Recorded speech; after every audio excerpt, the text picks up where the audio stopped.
ಬರೋದಿಲ್ಲ. ಅದಕ್ಕೆ ಸಂತೋಷ ಸುದ್ದಿ ಅಂತ ಹೇಳಿದೆ.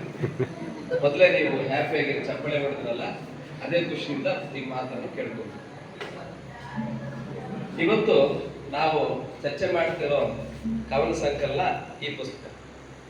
ನೀವು ನೋಡಿ, ಈ ಪುಸ್ತಕ ಬರೆದವರು ಅಲ್ಲಿ ಬ್ಯಾನರ್ ಅಲ್ಲಿ ಕೂಡ ಇದ್ದಾರೆ, ಮತ್ತೆ ಇಲ್ಲಿ ಫೋಟೋದಲ್ಲಿ ಶಾಂತನಾಯ್ಕ ಸರ್ ಇದ್ದಾರೆ.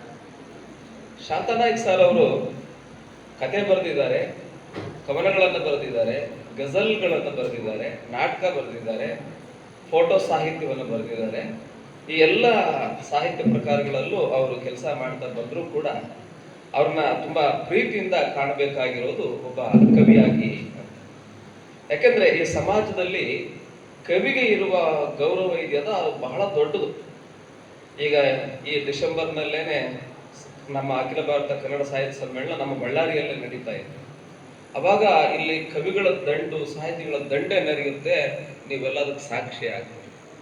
ಅಂತ ಸಂದರ್ಭದಲ್ಲಿ ನಮ್ಮ ಪಕ್ಕದಲ್ಲೇ ಇರುವ, ನಮ್ಮೊಂದಿಗೆ ಒಡನಾಟಗಳನ್ನು ಇಟ್ಟುಕೊಂಡಿರುವ ಒಬ್ಬ ಹಿರಿಯ ಕವಿಗಳನ್ನ ನಾವು ಪರಿಚಯ ಮಾಡ್ಕೊಳ್ಳೋದಿದೆಯಲ್ಲ, ಅದು ಬಹಳ ದೊಡ್ಡ ಕೆಲಸ, ಬಹಳ ಮುಖ್ಯವಾದ ಕೆಲಸ.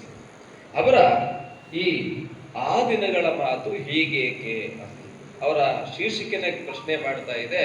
ಅವತ್ತು ನಡೆದಿದ್ದೆಲ್ಲ ಇವತ್ತು ಯಾಕೆ ಚರ್ಚೆ ಮಾಡ್ಬೇಕು ನಾವು ಅಂತ.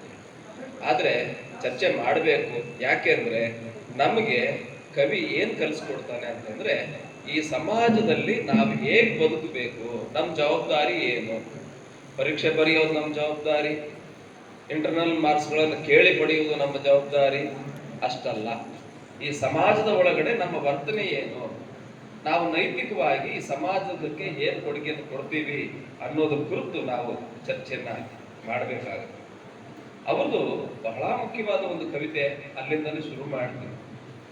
ಅಪ್ಪನೆಂಬ ಹಳೆಯ ಹುತ್ತದ ಸುತ್ತ ಅಂತ ಹೇಳಿ ಅವರ ತಂದೆಯ ಕುರಿತು ಬಹಳ ಅದ್ಭುತವಾದ ಕವಿತೆ. ನೀವು ಕೂಡ ಅನುಕೂಲವಾದ್ರೆ ಓದಿ, ಅದು ಆನ್ಲೈನ್